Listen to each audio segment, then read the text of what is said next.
최고로 위험한 선 복귀, 맨시티 탄식 터졌다. 왜 지금? 과르디올라가 결코 모르던 5연패 선사. 맨체스터 시티를 잡는데 손흥민, 32. 토트넘 호스퍼만큼 좋은 카드도 없다.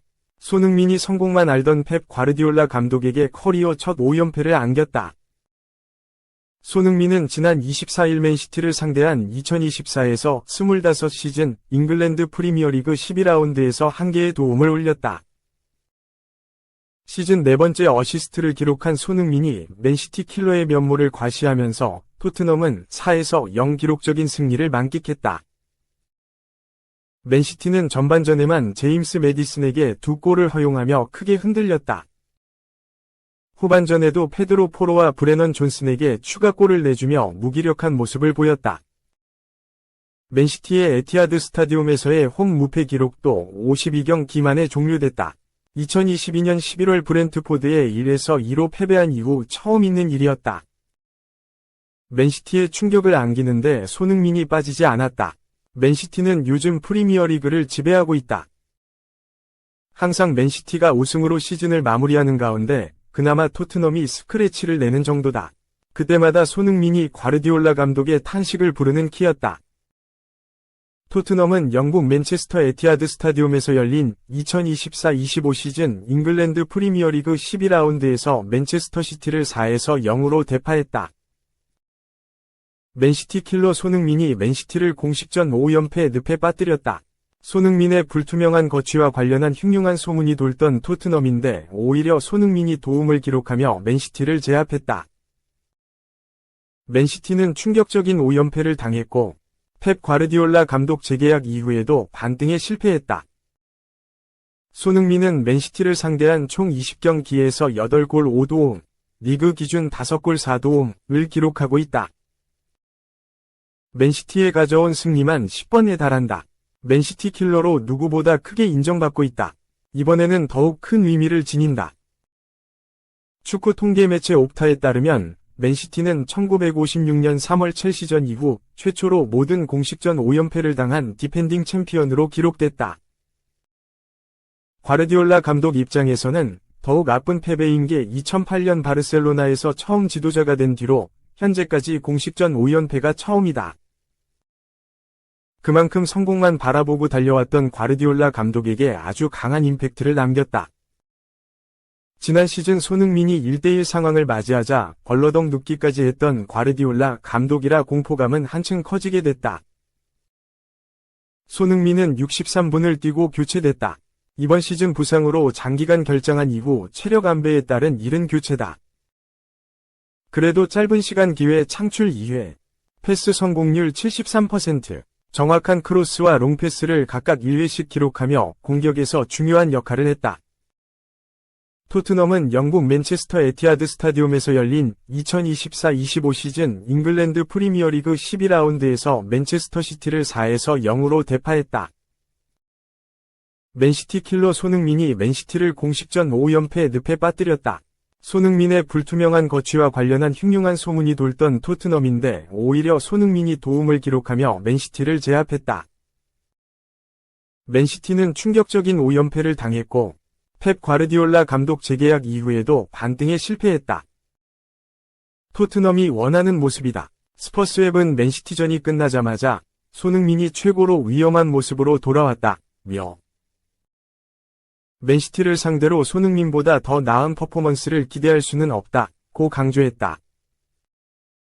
실제로 프리미어리그에서 과르디올라 감독의 맨시티를 맞아 가장 많은 공격 포인트를 올리고 있는 건 손흥민 9개, 과 모하메드 살라 11회, 리버풀 둘뿐이다. 손흥민을 킬러로 활용한 엔제 포스테코글루 감독도 우리가 세운 이론적 전략은 간단했다. 손흥민과 데얀 쿨루셉스키를 활용해 측면에서의 위협을 극대화하는 것이었다. 하지만 맨체스터 시티는 압박이 강하고 조직력이 뛰어난 팀이다 보니 실전에서 이를 실행하기가 쉽지 않았다. 라고 했다. 그러면서도 우리는 그런 수비를 뚫기 위해 손흥민과 데얀 클루셉스키에게 공을 빠르게 전달해야 한다는 것을 알고 있었다. 윙어들에게 볼을 빨리 전달하는 게 중요하다고 생각했다. 라고 손흥민을 믿고 맞춤 전술을 짰다고 인정했다. 2. 오피셜. 토트넘 초비상 포로가 팀킬했다.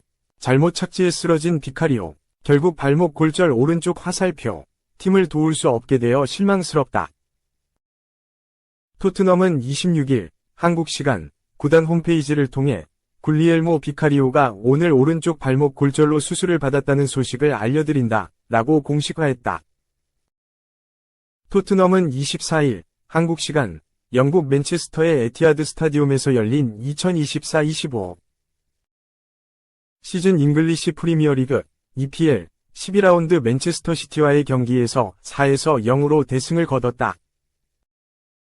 이 경기에서 비카리오는 선발 출전해 90분간 그라운드를 누볐다. 비카리오의 부상은 전반 37분에 일어났다. 맨시티의 수비수인 존 스톤스가 사비뉴를 보고 롱패스를 올렸으며 사비뉴를 마킹하고 있던 포로가 비카리오에게 패스하기 위해 헤더를 시도했다.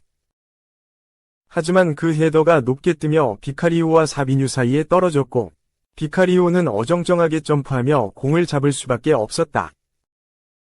공을 잡은 비카리오는 고통을 호소하며 쓰러졌고 당분간 일어나지 못했다. 결국 비카리오는 1시간 동안 부상을 안고 경기에 나섰다. 비카리오는 자신의 SNS에 축구는 때때로 최고의 순간을 선사하기도 하고 예상치 못한 방식으로 도전하기도 한다. 나는 맨시티와의 경기에서 발목뼈가 부러진 채로 60분을 뛰며 팀을 위해 내가 가진 모든 것을 다 바쳤다. 안타깝게도 이번엔 방법이 없었다. 수술이 필요했다. 당분간 팀을 도울 수 없게 되어 실망스럽다. 라고 밝혔다. 토트넘은 비카리오의 회복 시기를 정하지 않았으며 구단 의료진의 진단을 통해 훈련 재개 시기를 결정할 것이라고 밝혔다. 비카리오는 2023년 6월에 엠폴리에서 토트넘으로 이적한 이후 프리미어리그에서 단 4경기만 결장했다. 백업 골키퍼인 36세의 프레이저 포스터는 지난 9월 코번트리에서 열린 카라바오컵 경기와 AZ 알크마르, 갈라타사라이와의 유로파리그 경기를 포함해 총 4차례에 걸쳐 비카리오를 대신해서 경기에 출전했다. 엔제 포스테코글루 감독의 토트넘은 에티하드 스타디움에서 맨시티를 상대로 승리한 후 현재 프리미어리그 6위를 달리고 있다. 개막 4경기에서 3승 1패를 기록하며 유로파리그 순위는 7위를 기록하고 있다. 비카리오의 장기 결장은 토트넘 입장에서 매우 뼈아프다. 앞으로 12월에는 박싱데이로 인해 경기들이 더 많아질 것이고 토트넘은 12월에 첼시, 맨유, 리버풀을 만나는 빡빡한 일정을 갖고 있다. 토트넘이 이 위기를 어떻게 극복할지 모두의 관심이 쏠리고 있다. 3. 결국 쓰러진 비니시우스.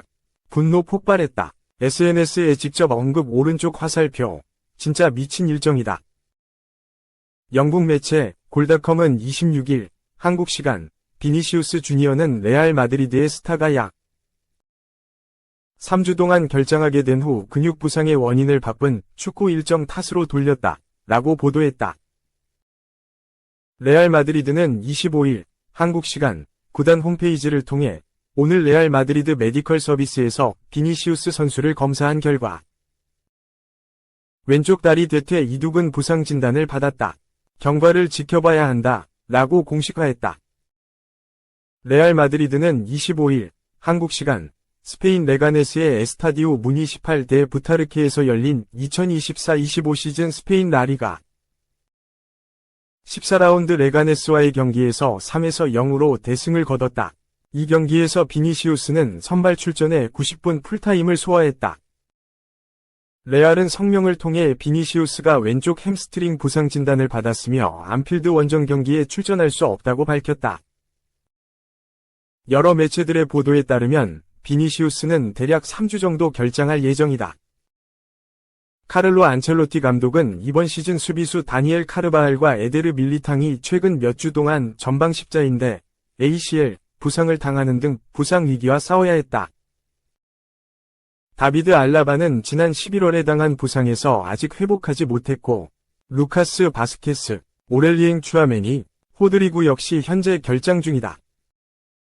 이제 레알 마드리드는 리버풀과의 중요한 경기를 앞두고 공격진의 핵심인 비니시우스가 부상당하며 또 한 번 큰 타격을 입었다. 레알은 비니시우스가 부상으로 인해 이번 주 안필드에서 열리는 리버풀과의 중요한 챔피언스리그 경기에도 출전할 수 없다고 밝혔다.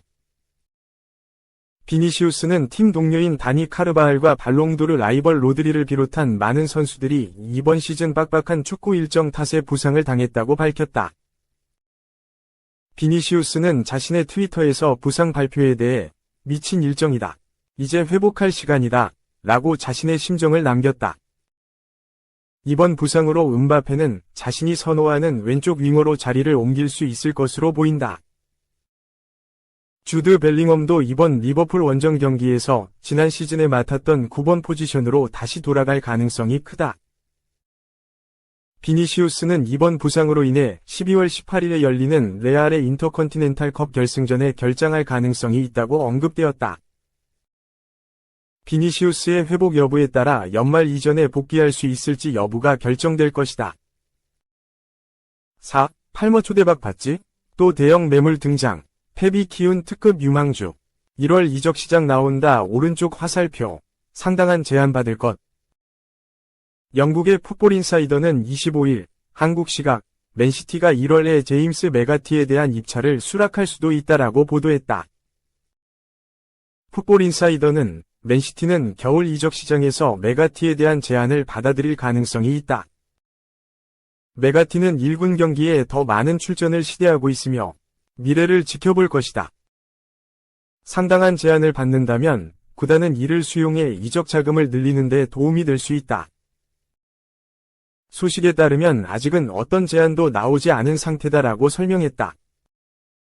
메가티는 지난 2013년부터 맨시티 유스로서 성장해 프로 데뷔까지 성공한 유망한 자원이다. 펩 과르디올라 감독이 어린 시절부터 유망하게 평가한 선수 중 한 명이며 윙어와 중원 대부분 지역에서 활약할 수 있는 다재다능한 선수다. 이미 잉글랜드 프리미어리그, EPL에서도 충분한 경험을 쌓았다. 지난 2시즌 동안 셰필드 유나이티드에서 임대 생활을 하며 공식전 75경기 14골 9도움으로 활약했다. 셰필드 시절 꾸준한 활약으로 EPL 팀들의 눈도장을 찍었다. 다만 올 시즌을 앞두고 맨시티로 복귀한 메가티는 쟁쟁한 선배들에 밀려 주전으로 뛰기는 어려운 상황이다. 과르디올라 감독은 교체, 리그컵 등에서 메가티를 기용하고는 있지만 지난 시즌까지 풀타임 주전으로 활약한 메가티로는 아쉬운 출전 시간이기에 이적 혹은 임대를 원하고 있다고 알려졌다. 팀들로서는 최근 몇 시즌 동안 맨시티 유스에서 성장한 선수들의 성공 사례를 고려하면 메가티가 더 매력적일 수밖에 없다. 지난 시즌 첼시로 이적한 팔머의 사례가 대표적이다. 맨시티에서 로테이션 자원이었던 팔머는 첼시 이적 후 첫 시즌 만에 팀의 에이스로 거듭났다. 공식전 45경기 25골 15도움이라는 엄청난 공격 포인트 생산력을 선보였고 올 시즌도 7골 5도움을 기록해 여전히 첼시 공격의 핵심이다. 팔머 외에도 리암 델랍도 입스위치 타운에서 활약하며 맨시티 출신 유망주들에 대한 관심이 치솟았다. 메가티의 가치도 함께 오를 수밖에 없다. 아직은 제한이 도달하지 않았지만 1월 이적 시장에서 메가티가 매물로 나온다면 관심은 쏟아질 수밖에 없다. 풋볼 인사이더는 리즈가 메가티에 대한 대담한 제안을 준비 중이라는 이야기가 나왔다. 웨스트햄 또한 메가티의 상황을 주시하고 있는 팀 중 하나다라며 EPL 구단들의 관심을 전했다.